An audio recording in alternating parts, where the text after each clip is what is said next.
Well, Chris, it's good to see you, man. Thanks for coming out. Yeah. So you officially are in Utah. I am officially in Utah.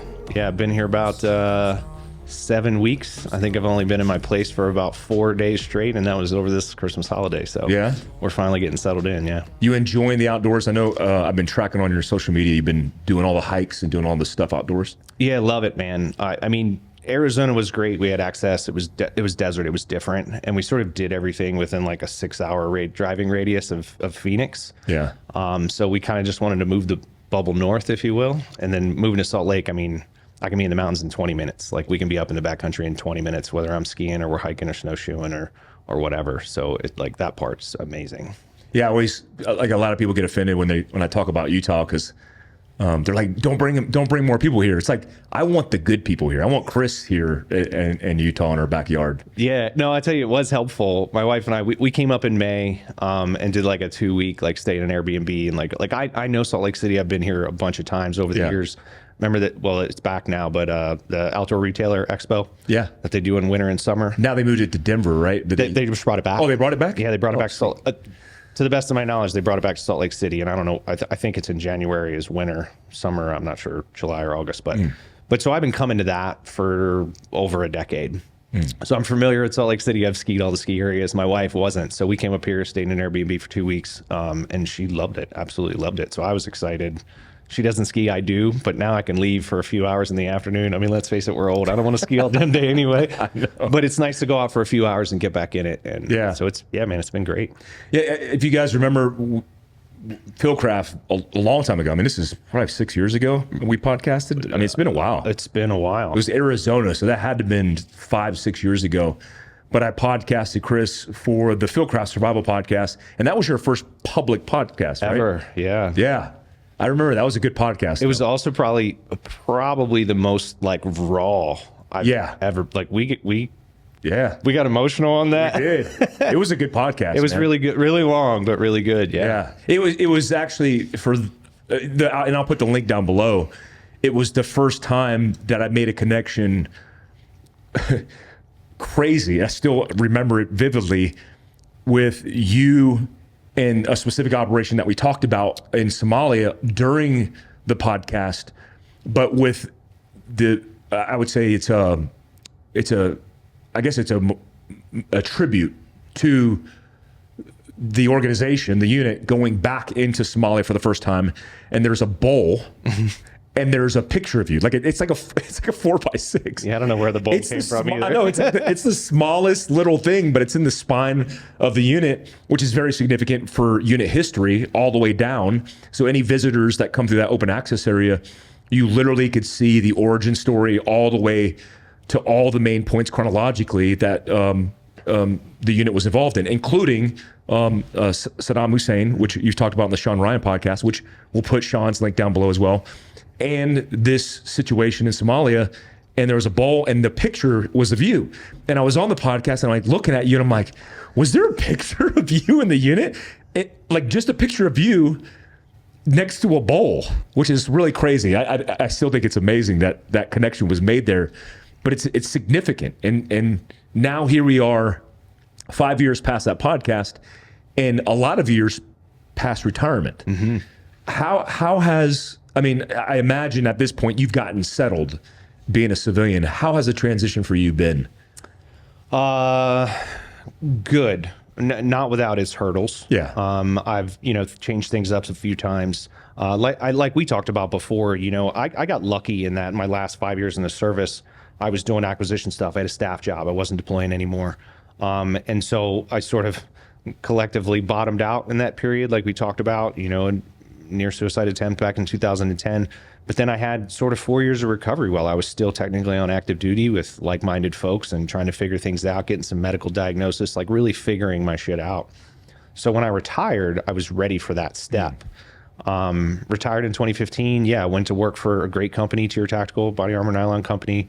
I mean, pretty much everybody knows now. They didn't back then. Yeah. But was fortunate to work under an entrepreneur that had built a company from the ground up more than once. Tier was his second company, and he kind of took me under his wing and taught me about the business, taught me about manufacturing, really taught me what it's like to be on the other side of things. And that was hugely instrumental for me. I did that for about 7 years. And then, like life, I had another hiccup. I had a major health issue. You and I just talked about it off camera, but yeah, I have some hereditary cholesterol issues. I just overproduce cholesterol, nothing to do with diet or fitness. And I had 3 major blockages that I ended up discovering with the help of cardiologists and good medical folks down in Phoenix. Put some stents in. I'm good to go. Clean bill of health. Changed up some medication. I do something for people out there with heart issues. I'm on a statin, which most people with cholesterol issues are on. And then I'm on an injectable called Repatha that I inject twice a month. Wow. And the Repatha is it's like putting your statin on steroids. So not only does it increase the capability of your statin drug to minimize that arterial buildup, but it also, over time, studies are showing now that it's actually breaking down arterial plaque. So it's actually improving your arterial health over time. And it's a wonder drug. For military folks out there and for retirees, you have to talk specifically with your cardiologist about it. If you haven't had a heart attack or open heart surgery, TRICARE will deny it. So the way that the prescription needs to be written by your doc needs to be very specific. So it might take you a couple times, but eventually it will get approved. And I'll tell you, it makes all the difference in the world. No after effects? Nothing crazy? None. There are some side effects from it. It's minimal stuff. The only thing that I have is the day that I do an injection is a little bit of fatigue, which isn't even listed as a side effect, but I can tell you that it happens to me because it does every single time I do it. But yeah, so the heart stuff happened. And not to segue too much, and the only thing in the equation between diet, exercise, and all those things that is a contributor to that stuff is stress, and that was the only thing that I had the ability to control. And after about 7 years of being the chief operating officer with TIER, I was tired. I had a great run. I learned a ton. I loved what we did. I loved the growth that we had. But we were in 3 countries and 350 some odd people, and it just got to be a lot, and I was tired. And so it was causing me some stress. And I think I just needed a change. So I had a conversation with the owner, decided to walk away. I didn't sit idle for very long, and ended up forming my own company with my wife, VanSant LLC, and started doing some consulting work in the defense industry. But mainly I was trying to focus or help, if you will, or bring my background and experience, both, as an operator, as an acquisition professional in the service on the DoD side, and then on the outside as a chief operating officer working for a manufacturing company and trying to sell back into DoD, trying to bring that wealth of knowledge to, small and mid-market businesses in the defense space that are doing innovative things, that are doing things that are going to save lives, that are going to improve survivability on the battlefield, et cetera, et cetera. And so been doing that for the last couple of years. Also, more recently, so for the last few years at least, I've been involved with a charitable organization, the All Secure Foundation. Tom and Jen Satterley well. They both say hi. Oh, love those. They're my favorite couple. But yeah, I've been on the board of the All Secure Foundation, and about 4 months ago or so, they came to me and asked if I would be interested in taking a larger role with the organization and stepping in as their chief operating officer. And the idea, I don't know if they said this or if I put these words in their mouth, but my goal with that is to continue to professionalize this as an organization, to take on a lot of the day-to-day activity with some of the other folks that we employ, and then free up Tom and Jen to focus more on identifying potential resources to support what we're doing, going out and chasing those dollars. Because doing things like this, the podcast I did with you, and then Shawn Ryan's, and then all the stuff that's Tom's done, and Tom and Jen's books both, and the things that we're focusing on as a foundation, we're getting tons of guys coming in now, and gals and spouses, that really are looking for assistance that they can trust. And it's grown so much that now the challenge is finding the resources to support that. So, but it's been really, really good. I think I describe it as it's like finding purpose again. Consulting is great, but you're a for hire guy. So they kind of come and go. You help them achieve a couple of objectives, and then they move on, and you move on, and you do it again with somebody else. So you're never really a part of the team. So this has been great because I feel like it's this family, it's this community, it's this tribe, and we're doing right by all of us, and we're helping folks to work through some stuff. So yeah, it's been a lot of change, but it's been good. Yeah, I just had Jeff Teagues on. I don't know if you remember Jeff from the unit. I know who Jeff is. Yeah. We don't know each other personally, but yeah, sure, passing the spine, and I know. Yeah, he's doing a lot of great work. A for a little while, and then he got some troop lead time with B, and we were talking about how it's an ongoing war and campaign. Like, I mean, even peers of mine, like I have a peer of mine who's a squadron CSM, and I'm like, I tapped out in 2016 as a sergeant major, and he's still doing the thing. And so I'm really concerned about the health and wellness of nearly our peer group. I mean, most of them are our peers, Yep. and subsequently all the men that came after, and what resources they're going to have, because there seemed to be a tipping point of popularity that taking care of veterans was a popular thing to do. Yeah. Like we all band together and we did podcasts and we did this thing and we were all on the same bandwagon. Then all of a sudden it seemed like it fell apart. Yeah. And now it's like the bro vets, all the toxic nature of things, and nobody helps anybody out. Right. I mean, I got a Toys for Tot box. The first year, 5 years ago that we did Toys for Tots, we raised $25,000 to buy 7 pallets of toys for kids. That thing's about a third full before we pushed it out. And that's just a sign of the times. Mm-hmm. And that's concerning because we know that those guys with those same issues that we had transitioning out are going to be in a really bad position, and they're not potentially going to have the resources that were available then or that are dying off now. Many nonprofits are failing because they can't accumulate the finances to be able to get all the resources that the guys need. Yeah. I mean, one of the biggest, it's tough to even say it's a problem, right? It's great that there's so many organizations out there that are trying to do right by the veteran community, right? But we're talking like 40,000 of them, like in the US. Wow. Like that's insane. And to each his own. There's some good organizations, there's some bad organizations, there's some that I know nothing about, but there's a lot of that bro stuff. Let's take the vet on a trip. Let's take him on a hunting trip. Well, what happens after that? Yeah. Nothing. Yeah. You go out, you have a good time, maybe you share some stories, maybe you talk to a like-minded individual. Sure, you might have a little bit of growth in that little stint or whatever that is, but at the end of that, you're right back where you started. I think that's what one of the major things about All Secure that appealed to me was, one, we stopped calling it like post-traumatic stress disorder. We stopped calling it a disorder. It's not a disorder. Mm-hmm. Like, you need training, just like anything else in your life. You are experiencing some challenges based on some physical and some mental things that have manifested themselves over time because of what you've been through. And you need training and tools in order to deal with those things. And that's what All Secure is all about. We employ a bunch of coaches, 5 now. We went from 3 to 5 in the last few months just because of the huge influx of folks that we've got. A bunch of coaches that work with active duty, they work with veterans, they work with spouses, they work with families. So whether it's your spouse working with a coach, whether it's you working with a coach, whether it's the two of you doing it together, that's what we provide. The second thing is continuation of care and exposing you to other healing modalities. We don't have all the answers. We're not trying to do all the things, but Camp Homefront, I think you probably saw some of that. So a new thing that we started this year, we just ran one outside of Fort Bragg a couple months ago. Camp Homefront is basically a venue. I think Jen says this, but we like to call it like a weekend of TED Talks, totally focused at the SOF community. So we invite a bunch of SOF families in, again, active duty, veteran, whatever, even Gold Star wives we've had at Camp Homefront events.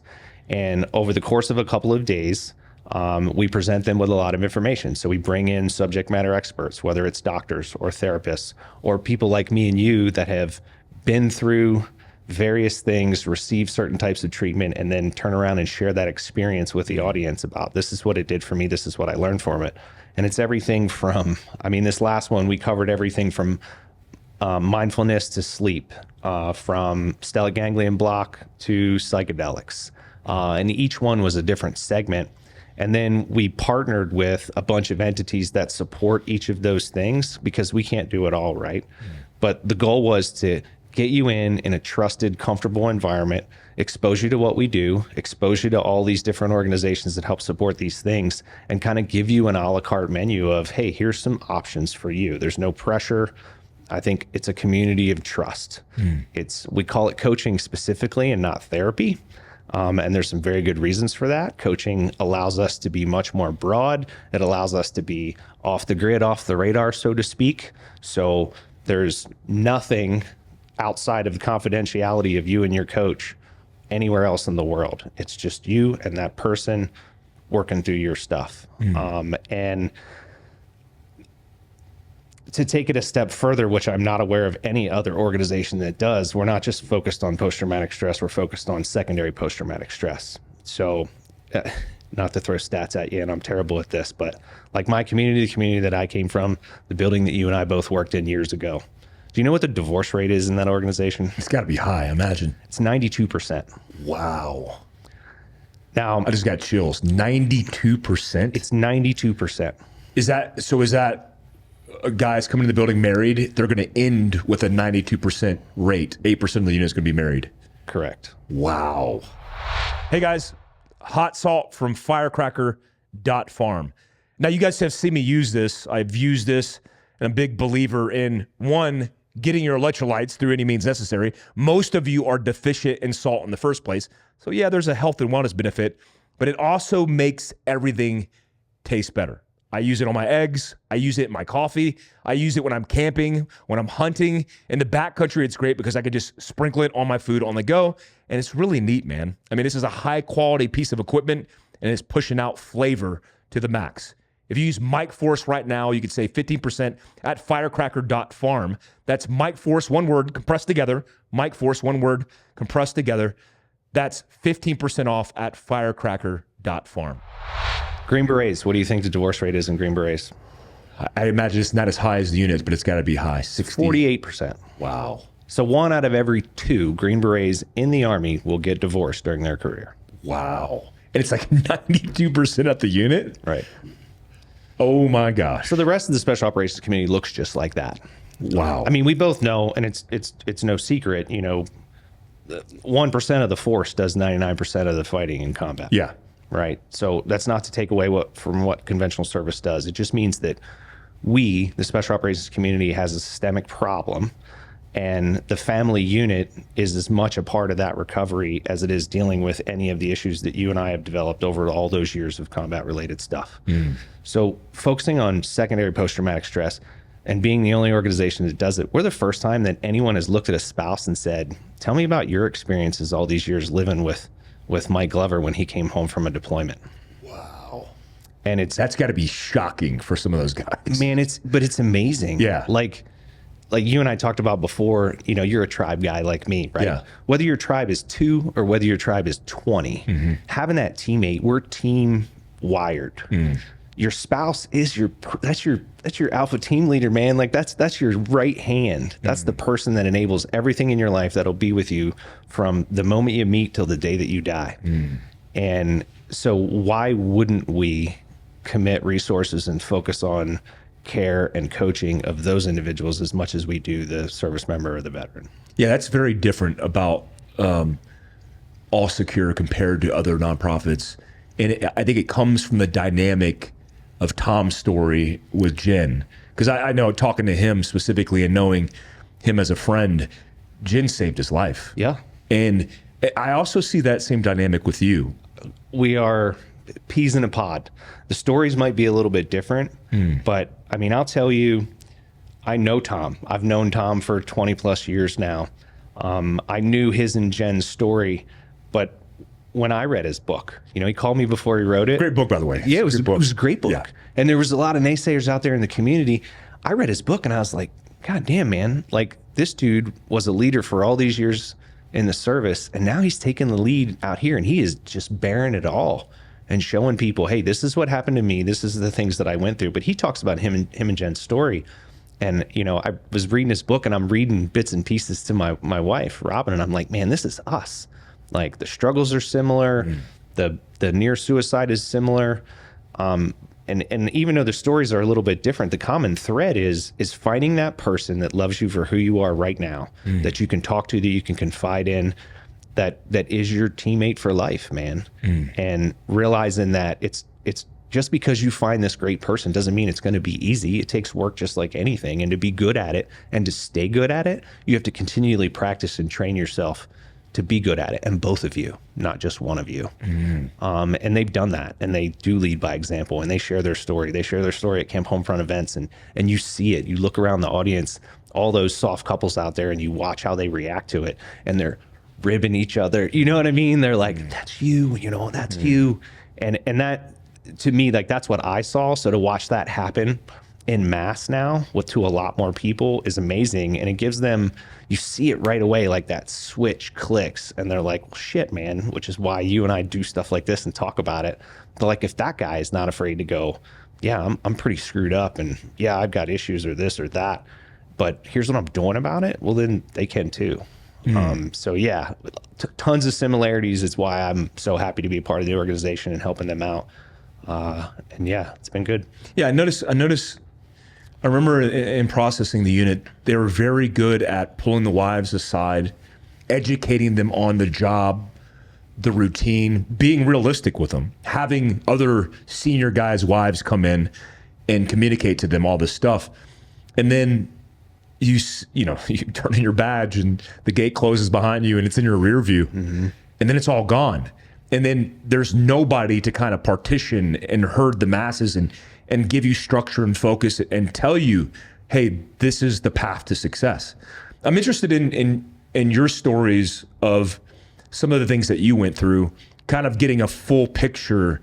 I almost feel like now we both have a 30,000 foot perspective in ISR or something of everything on the ground because we went through it all. When you transitioned and you had the most difficult situation that you had in your own personal mental health, what was that? And then what was it that got you through it? And then with that being said, as an after action point and looking at All Secure, what tools or resources could you have utilized to maybe avoid that in the first place?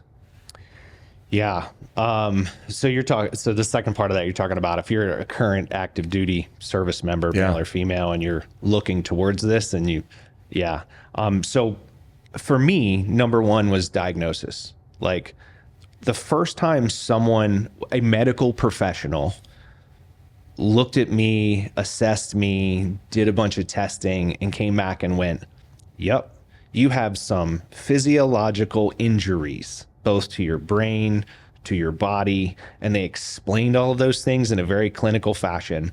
That for me was step one. That was the first time that I went, oh, okay. Instead of just hating on myself and going, God, and angry at the world, why do I feel like this? Self-isolating, all those things. It was like, okay, there's some underlying stuff that's contributing to why I feel the way I feel, why I'm thinking the way that I'm thinking. All right, step one, cool. Now what do I do about it? For me, there wasn't a whole lot of stuff. When you and I were getting ready to retire, NICO was just starting up. They were just really starting to crack the egg on brain injury stuff. And even NICO is, anyway, that's another topic, but there weren't a lot of resources. So you had to kind of go out and weed your way through it. I was referred to, Army therapists a number of times. And I think a lot of people go through this both while they're in and while they're out. There was a stigma surrounding saying, yes, I've got some issues, whether it was physical or whether it was mental. Was this on active duty or was this when you separated? This was on active duty. Okay. Yeah. Yeah. I mean, for me, I bottomed out personally. And we talked about this on it was years ago, but you remember I had some injuries and I was on some prescription pain pills. I ended up getting addicted to those prescription pain pills. It took me almost a year, more than that, year and a half to get off of those. I was overcompensating with alcohol. I was self-medicating with alcohol. All of that started that downward slide to a near suicide attempt. You're in a staff position? I was in a staff position. Nobody knew. Nobody around me knew. Wow. Which is usually the case. Yeah. Afterwards, everyone looks and goes, oh, yeah. Yeah. Now I see all the signs, but they don't see it when they're right next to you. And we didn't talk about it. There was a culture of not talking about it. You weren't going to ask your buddy, or you weren't going to tell your buddy, hey, man, I'm having mental health struggles. Like, that just didn't happen back then. But yeah, I bottomed out, and the person that I was with at the time, basically said, you need to get some help. And I got scared because I was this close to taking my own life. And I did. I reached out to a trusted person, a psych that I knew that had worked for, the organizations that we'd been a part of. And I said, hey man, I need to get some help. Like I need to come talk to you. I did. That led to referrals to a bunch of other medical professionals to get me a diagnosis. And what came out of it was, yeah, you absolutely have traumatic brain injury from cumulative low-level blast exposure and head injuries and a bunch of other stuff over the course of your career. These are the things that it's affecting. You more than likely, and the two overlap a ton, have post-traumatic stress from a number of issues. In my particular case, and I think we've talked about this in the past, it wasn't so much the trauma of things that I'd done or things that I'd witnessed. Mine was that survivor's remorse. It was guys being killed when I wasn't there. And I didn't even know that could weigh on you like it did. But, it all added up. And then post-service, it was learning how to reestablish routine. It was get yourself and your health in order, then focus on routine for your mental health. So you've had a routine for 20 years in your career. Why would you not do that post-career? So immediately getting back into that and not floundering, even if you don't know what you're going to do professionally, settling into some sort of a routine. So get up, work out, eat 3 squares a day, go to bed at a decent hour. If your sleep's jacked up, get your sleep sorted out, whether that's, go do a sleep study and get sleep apnea under control if you have sleep apnea, or whether that's like in my case, I was an insomniac for 5 years. I went out in the wilderness and hiked for 3 weeks. I can tell anybody that's an insomniac, if you go spend a week in the wilderness where you move at altitude all day, you'll sleep well. You will sleep. And after enough days of that, you will reset your circadian rhythm and you will sleep through the night. The key to maintaining that is doing those healthy routines and maintaining those structures. Every other little thing you do that takes away from it, alcohol, drugs, staying up late, I don't know, playing video, whatever your thing is, everything you do that gets you out of that routine will bring you closer and closer back to that messed up cycle. So routine is absolutely important. And then continuing to train yourself. So exposing yourself to new tools and tactics to get better. To get better isn't even the right word. To be more effective and refocus yourself on the things that you need to be doing. And it doesn't always have to be shoot, move, communicate. We're talking about working on your business degree, spending time with community and family, all the things, right? Absolutely. I mean, particularly in soft guys, like you're an entrepreneur. You went from what you used to do to something completely different. You completely reinvented yourself and built a business around it. Why? Because what made you great as a special operator was a unique set of attributes that are specific to you. Your intelligence, your drive, your passion, your physical fitness, your mental fortitude, all of those things that made you successful in your military career, the same things that can make you successful whatever you choose to do next. It's just a matter of setting yourself on the right path, continuing to drive towards those goals, and then arming yourself with the training and tools to be successful at those endeavors. As a sidebar, why do you think there's a disconnect there? Because I see it even in myself sometimes where, as you're talking about routine, I'm like, I need to do that better. Because I'm like, it's almost like as an entrepreneur, I feel so free. I don't want to wake up at 4:30 in the morning and, take a picture of my watch. I'm not interested in that because I did that my whole life. But it's hard for a lot of guys to get there. What is that gap? Why is it so far away? It's seemingly. I mean, I'm not a doctor. Yeah. So I'll just give you my perspective. So when you live, or let's talk specifically about special operators. When you live a career, when you live 20 years of adrenaline high, low, adrenaline high, low, your life is a roller coaster of spikes, of peaks and valleys. When you leave that, not to mention the rest of the identity crisis that occurs. This is the only thing I'm ever going to be good at.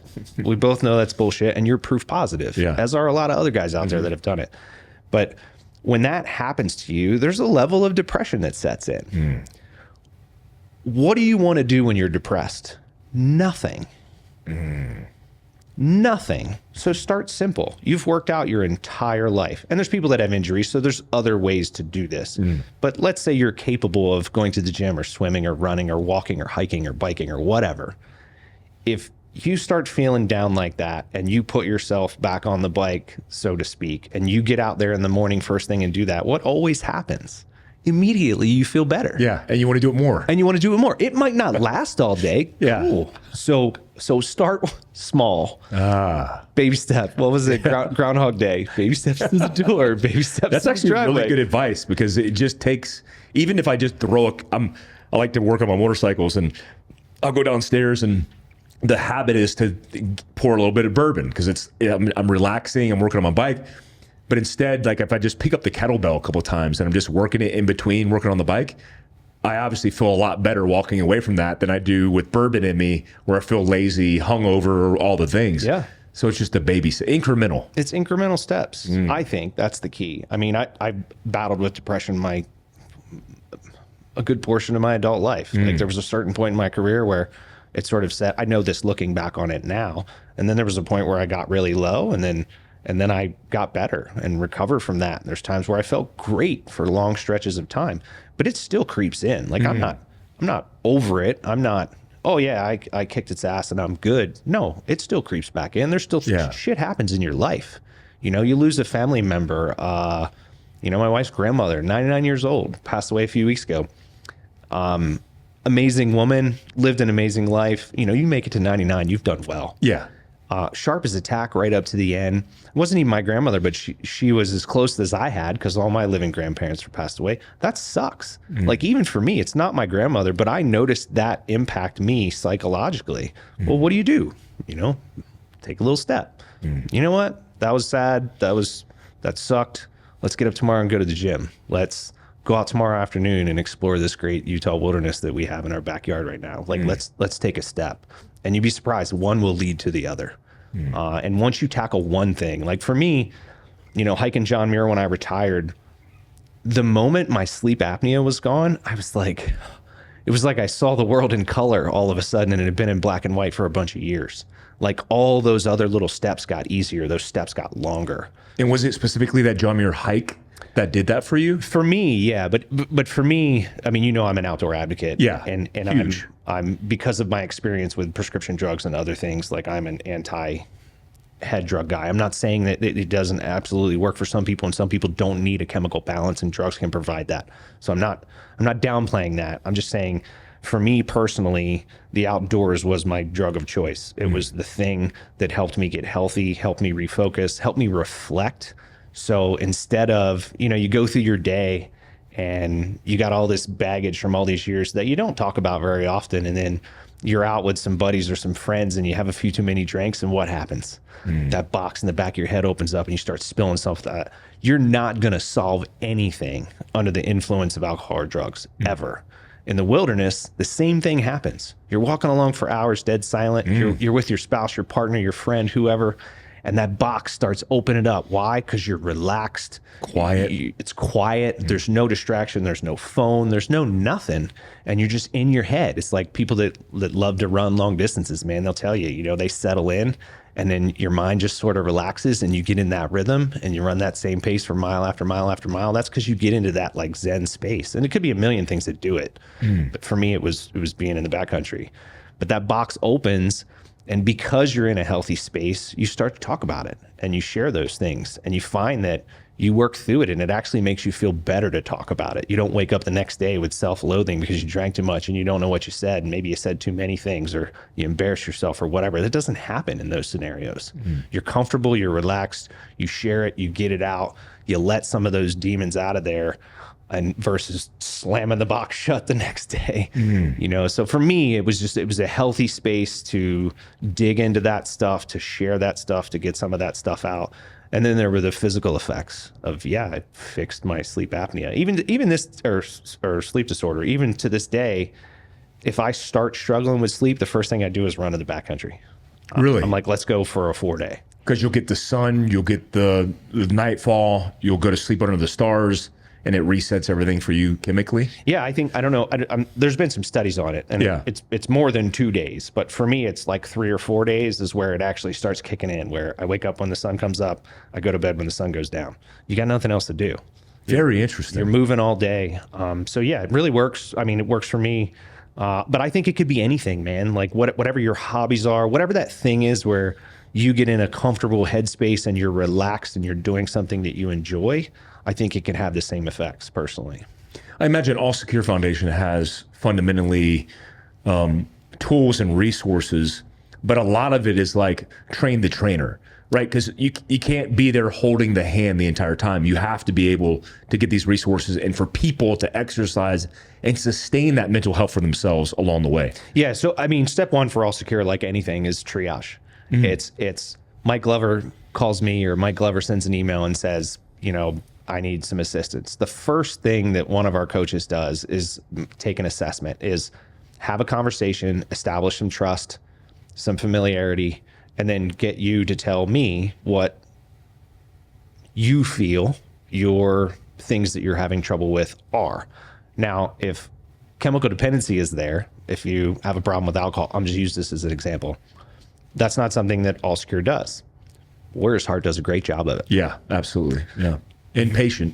And you can't address underlying issues if you've got a substance problem. Interesting. You're never going to fix that stuff. So again, using substance abuse as an example, that initial triage, we're going to go, okay, look, like, how often are you drinking? Okay, we need to address this first. We're going to provide you with those resources. We're going to say, hey, here's Warrior's Heart. These are trusted entities. You know, every other partner organization that we deal with, no matter what you're talking about, is vetted. You know, it's guys like me and you have been through it. People that you and I know have been through it. Like, it's not, we just read their website and went, they sound good, go there. These are connected, trusted folks that deal with very specific things that are experts in their particular field. And we would refer you out to those. The follow-up to that, well, I'll give you another one. Stellate ganglion block, SGB. Have you had SGB done? So in a nutshell, I'm not a doc, but I'm going to give you in a nutshell, you know, your ganglion nerve in your neck. So it's an injection to basically numb that nerve in your neck. And what that nerve does is it communicates to your brain, and it's the nerve that sets off your flight or fight response. Oh. In most of us, it's extremely exaggerated. If you've dealt with PTS or you have TBI, you're all out of whack when it comes to that. So in combat, it's what kept you alive. It was honed and it was tuned, and the body reacts the way that it reacts to protect you and to keep you safe and keep those around you safe. Post combat, it can be detrimental.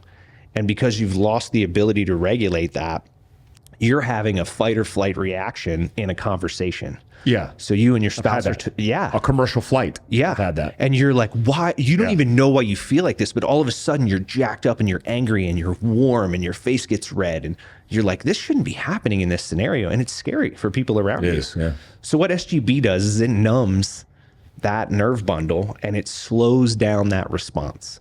So it allows your body to do what it did years ago when you were younger, before you had all this extra stuff happen and damage done. It allows your body to process it and effectively make a decision of, is this something that requires fight, flight, or freeze? Interesting. More often than not, you just need to chill and let it unfold. Take a breath. Yeah. Right? And so what SGB does, what that stellate ganglion block does, is it injects that nerve, it numbs that response, and it allows you to process more thoroughly without having that exaggerated flight or fight response. And that's part of the care process for... Yeah, so like back to the early part of the conversation. So in a triage, so if you came to us, let's say you came to a Camp Homefront event, one of the things that we have briefed, amazing guy, Derek Netolini, you know Derek? Yeah. So Derek handles all of the SGB stuff down in Tampa. Ooh, I need his contact. So Derek comes to, happy to give it to you. So Derek comes to Camp Homefront. He gives an hour presentation on what it is, what it does, way deeper than what I just said. And forgive me if I said anything incorrectly, but I give you the gist of it. And then he offers up to the audience, hey, if there's anyone out there, veteran or spouse, that would like to receive this treatment, come see me after I'm done. I'll have a sign up roster and I'll get you signed up. Wow. An organization that we partner with down in Tampa supports the resources to pay for those treatments. Wow.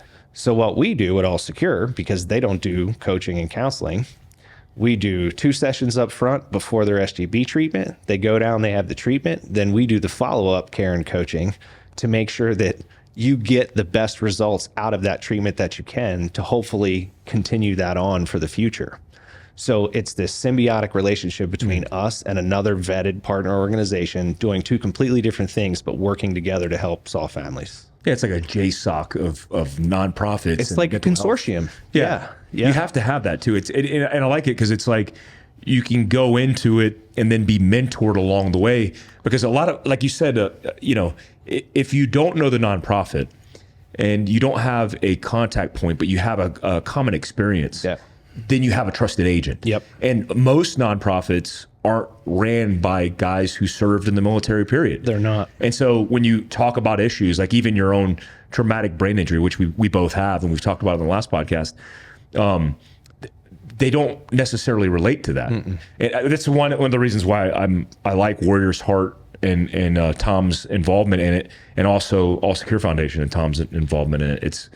It's a lot to bridge the gap to make it comfortable for the guy who's lived this career likely behind the shadows, who's not talked to anybody about any issues, more comfortable with concerning himself with somebody that has a relatable story. No, and that's exactly why. So like at Camp Homefront, what we try to do is, so let's take psychedelics. Psychedelics are an interesting topic.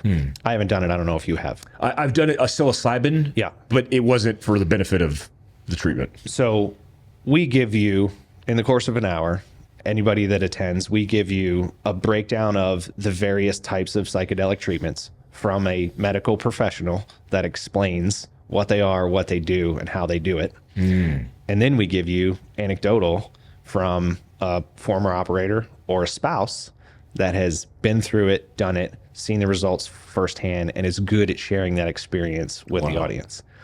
That's for me, I don't know about you, but for me, like that's the kind of thing I need. Yeah. Like I'm a dig into the library guy. You need the confirmation of the confirmation bias that you're leaning towards. Like I'm scared. The reason I haven't done it, I'm scared to death of it. Yeah. And I've talked to tons of guys that have done all different types of things. Some successfully, some not. Some have had amazing results.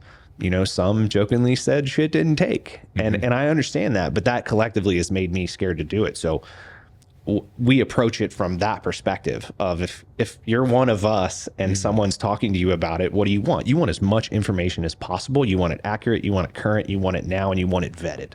I want to know that Mike Glover did this and he had nothing but good things to say about it. That's how I get the confidence to put myself out there and try something like that. That's so interesting. What's the biggest challenge that All Secure Foundation and the network of other nonprofits that you guys cooperate with, what's the biggest challenge for you guys? Resources. Yeah. I mean, is that funding and resources, like physical infrastructure? It's funding. Like All Secure, like we're tiny, but there's 4 of us that full-time work for the organization. Wow. Tom, Jen, myself, and Lauren Manley. And then we have a bunch of 1099. So we had 3 coaches. We added 2 more, 5. Why did we add 2 more coaches? We had to because of the influx of folks that we were getting into the programs, which is amazing. Like it's a snowball effect.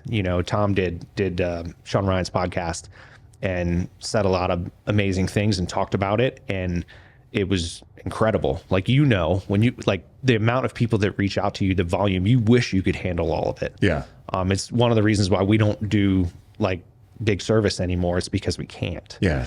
But so we've had this massive influx of people. We've had to add additional coaches. We have all these other 1099 folks that support what we do. And the volume just exceeds the amount of money that's coming in. And some of that is it gets diluted, right? There's so many charities out there. There's lots of great people out there giving. There's lots of people supporting. But yeah, it just gets spread a little thin. So like our challenge, and one of the things that I'm trying to do is to basically free up some time and space for them so that they can be out there and talk to folks about what we do. I mean, I think, and you'll get this, like there are so many capable dudes like coming out of our community, like, and gals, like people that would be an asset that would, if they joined a business or a company, they would improve that company tenfold. If they started it themselves and explored it as an entrepreneur, they will be successful because they just have that in them. That's how they're wired. We're trying to help as many of those folks as we can get back on that path so that they can do that, so they can bring that to the world.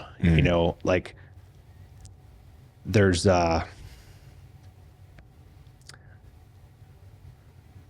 when you were a soft operator, there's 1,000,001 mechanisms to support the things that you do, to make you successful, to make you the best, to give you all of the tools and training to make you the best in the world. And then you get out and there's nothing. Or at least you don't know where to go to get to it. And we're trying to fix that for the soft community. That's a huge gap to fill, man. I know, like I have the same beef with a lot of nonprofits that I've seen, most that I don't ever talk about. I just don't want to get involved. I've been involved in like testing nonprofits that take guys hunting and stuff. Yeah. And it just, involving alcohol. And I'm like, well, that's not going to help. Taking guys base jumping.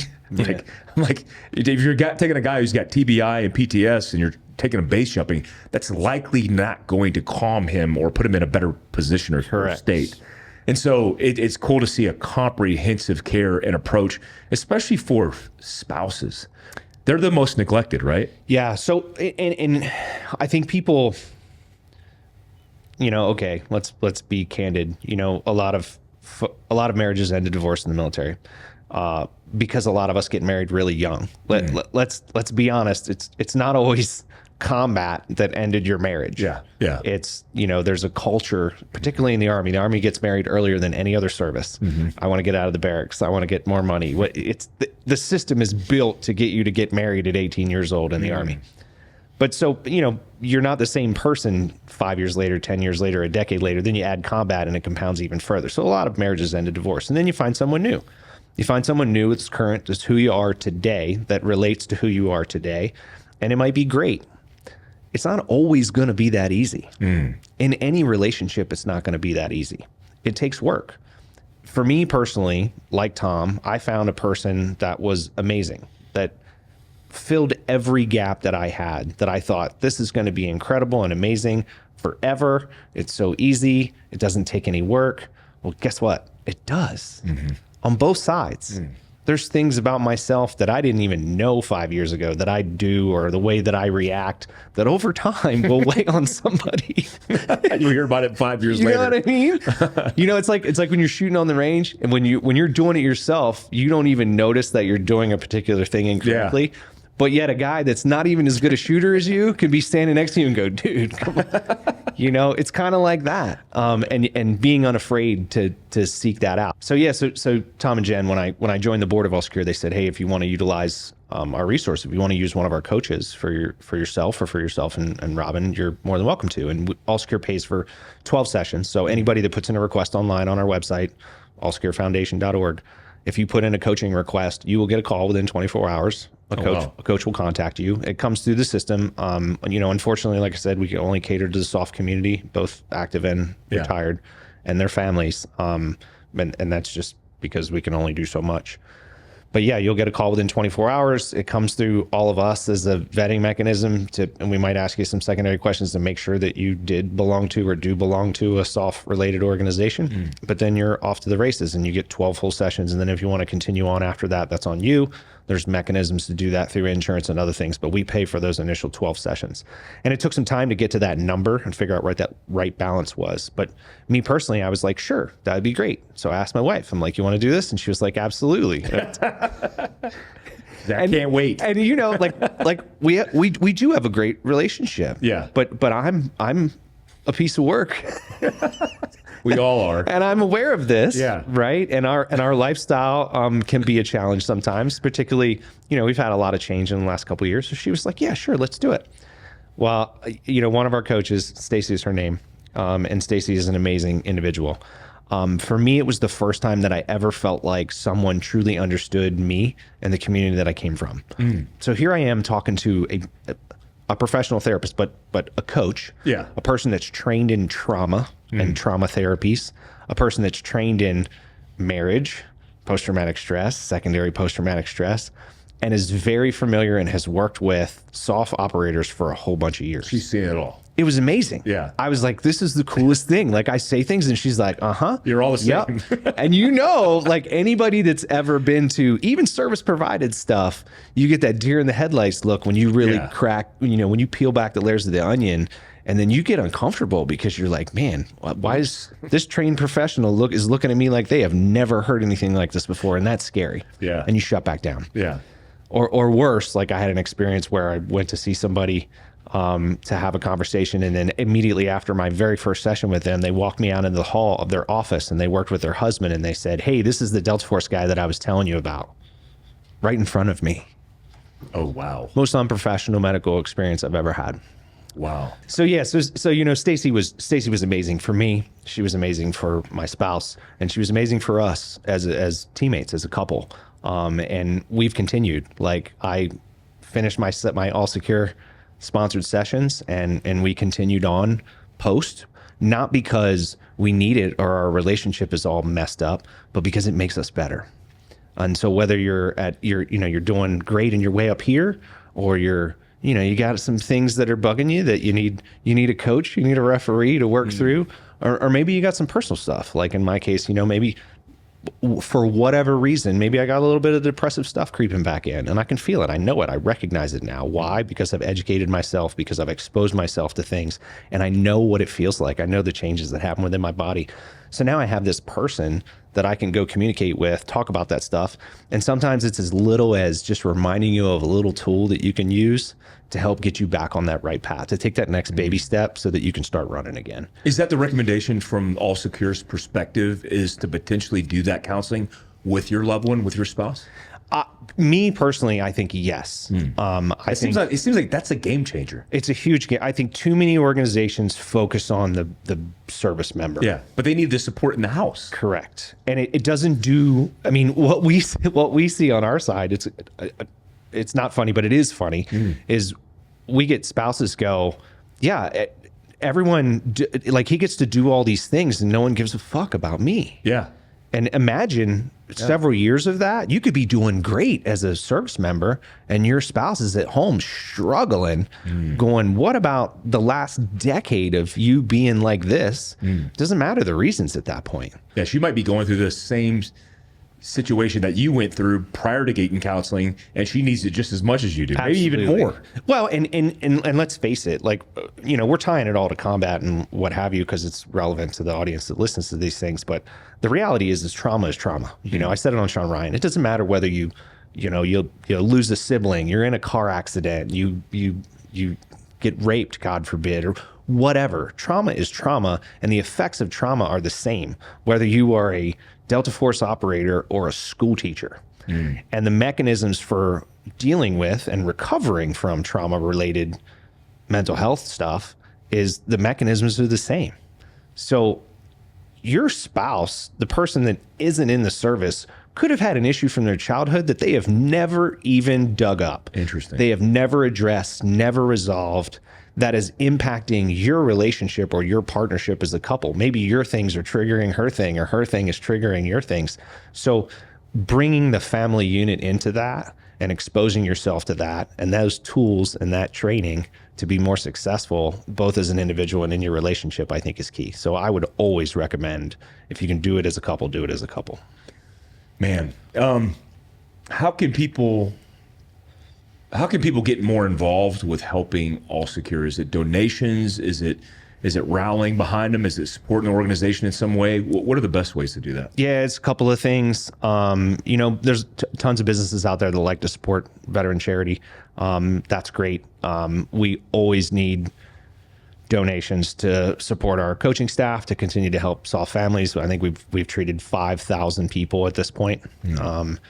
Our Camp Homefront events, we do sponsorships for those. So individuals or businesses, if they want to step up and sponsor a Camp Homefront event, it'll get them attendance to the event, and then it'll help us put on the events that we do. Our next one is in Nashville. Shawn Ryan's actually going to be one of our guest speakers. Oh, really cool. Tell Shawn to sit along. I will. Amongst like I said, a bunch of other SMEs and medical professionals that'll brief on the different healing modalities. But you can sponsor a Camp Homefront event.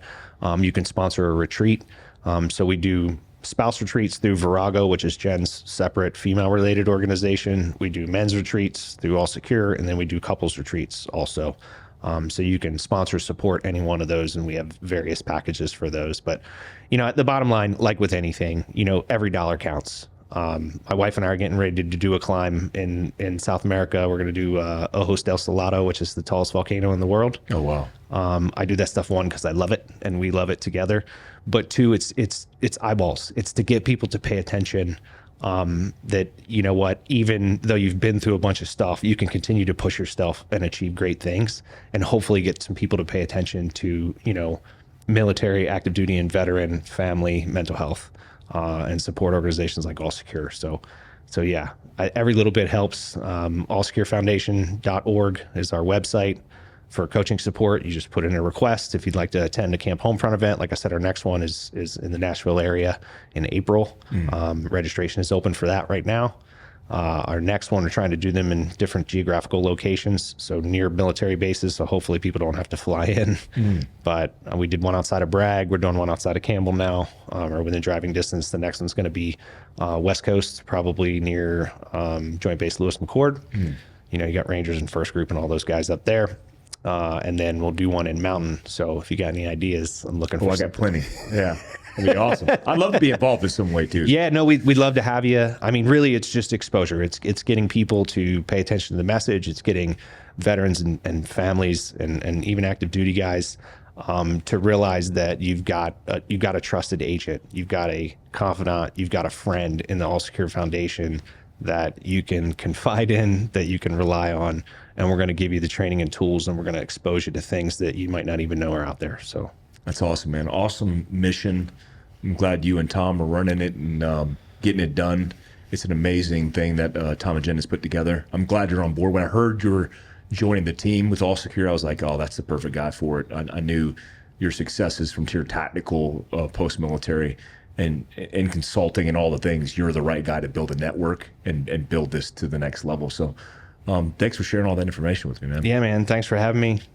Always good to see you. Yeah, good seeing you as well. Good to be in Utah with you. Yeah, it's awesome, What are we, man. Utahans? Like neighbors. Utahans. Utahans. So we just closed out this podcast. We're about to go into a prepared episode on the Fieldcraft Survival app. Like we did with Jocko, we talked about preparedness, EDC, all the things that he prepared for, and I'm interested to hear what Chris has to say about all that stuff.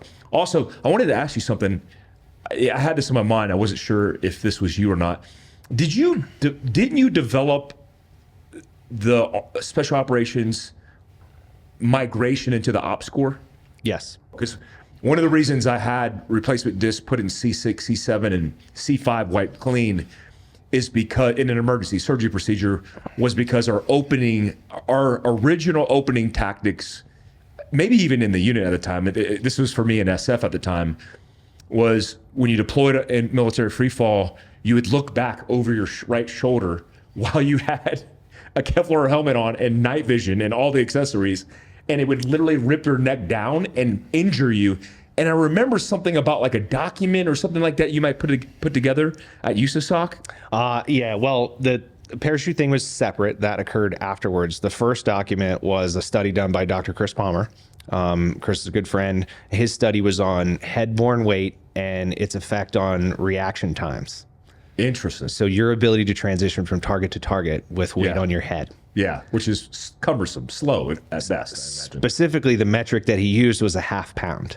And he showed, in scientific data and calculations, he showed that with a half pound on the head, it reduced your reaction time, your movement time, your transition time from target to target by, in some cases, as much as a second.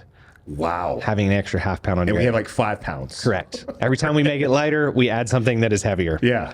You know, nods get bigger, whatever. Yeah. And so, so when I was doing acquisition stuff at SF Command, that study is what I based the National to Theater transition that we did, because the National Mission Force, specifically the SEALs, were in the Ops Corps helmet at the time, and it was a half pound lighter than the Mitch that we were all wearing. Mm-hmm.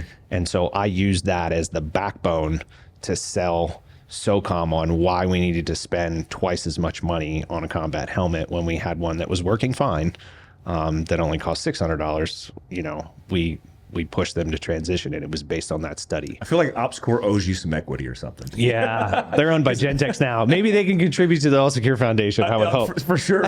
Well, that's a huge contribution to the force.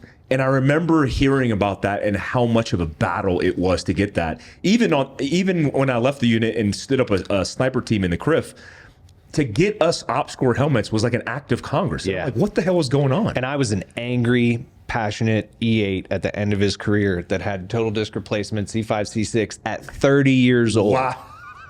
So So imagine. you got the same thing. Oh, yeah. Oh. So I was the second guy in the Army to have the procedure you had done. Wow. So before that, they did all kinds of crazy stuff. But a friend of mine, Steve, that was in the unit with us, was number 1, and I was number 2. Wow. And then now it's commonplace, right? They do thousands of them a year, and they're great. Like you, it frees up everything. oh, it's amazing. Yeah. The process is a little slower to heal. Than Yeah, I thought it would. but even now, so and I think I might have messaged you this. So on the consulting side, I work with a company right now, started in Canada. They have a U.S. entity now called Capsule Tech. Capsule Tech is using rate sensitive foam over a joint to support that joint. They started with the neck. Why did they start with the neck? They started with the neck because the number 1 and number 2 injuries, DOD wide, are head injury or TBI is number 1, neck injury is number 2. Then you got low back and knees and all the other things that happen. So they started with 1 and 2. We're not just talking about soft operators that have a helmet and nods. We're talking about pilots. We're talking about tankers. Yeah. Anything you do, vibrational, torsional, all that stuff over time is compressing those discs, dealing with your neck issues. And then deceleration and acceleration of the head and neck also relates to concussion. So a large predominance of concussions that occur are a result not of blunt force impact with something, it's a result of the acceleration and deceleration of the head complex. So when your head moves really fast forward or to the rear and your brain bounces around inside your nugget, you are damaging the brain and you're rupturing capillaries just like you do in low level blasts, just like you do in a bunch of other scenarios. So Capsule Tech developed this collar that because it's a rate sensitive foam, as your neck flexes, as it compresses, it stiffens gradually, thereby reducing the acceleration of your head, Which is constant for us. which is constant. Constant. Think about parachuting, think about helicopters, you name it. And so I saw this thing, a mutual friend, Kansoff guy, Capsule was doing a study with Canadian Special Operations and University of Waterloo and the Canadian Defense, big Canadian Defense, 2-year, multi-year study they funded on this thing. Even in snipers, shooting a 50 cal, they're showing brain impact from your head jerk shooting a Barrett. Wow. Now think about that in a free fall scenario. Yeah. At terminal velocity. At terminal velocity, going from 120 to 0, or whatever, 20. Yeah. But regardless, on a dirt bike, on an ATV, driving across the desert. When I did the invasion, I can't tell me how many times I rung everybody's bell in the Gower. Bam, hitting something. But anyway, so Capsule is showing a 40% reduction in acceleration of the head and neck complex, a 40% reduction. Furthermore, they're showing that reduction is decreasing the impact to the brain. So they're actually doing brain scans and they are showing without it in a parachute opening scenario, this happens and there's an impact to the brain, albeit minimal, but over time that's cumulative. With the collar on and decelerating that head neck complex in that scenario is not impacting the brain, or it's impacting the brain about 40% less than it was. Dude. So you think about, so I saw this, the acquisition guy in me was like, this is a no-brainer, man. Yeah. Like, I'm going to prevent so many people from having the same issue that you and I and thousands of other guys have had. I'm going to prevent, hopefully, a lifetime of guys with TBI. And eventually, how can they not buy into this? Because I'm going to save the government billions of dollars in disability payment. You know what the government's doing so far? What? Of course. I shit you not. I had a program officer tell me it was the greatest individual soldier system related piece of kit that he'd seen in years in its ability to make a difference. But you know how it is. We ain't gonna do it. Why? Priorities. It's like the NFL, man. It's like, well, we don't talk about concussion. If we talk about concussion, we have to do things. So what do they do in the NFL? They put it on the helmet companies. Yeah. There's no liability there. They want you guys just need to do better pads. Sounds like the Hans device for operators. So long story short, it'll get there. It'll get there. You know why? Because people like us will get behind it and get passionate about it, and they're going to have to start paying attention to We it. roll up in a wheelchair and a neck brace. Yeah, right. This is what happens when you don't do it. But that kind of stuff, like I love that stuff because that has the opportunity to make a difference, to save lives, to make lives better for the long haul, and hopefully to prevent guys from ending up dealing with some of the same issues that we do, and like all the stuff that I deal with all secure. It's like it all ties together. That's how I know I'm in the right place doing the right thing right now. You certainly are. Utah's your home. Don't ever leave. Seriously. We need all the assets we can use here. All right, guys. Peace out. Thanks.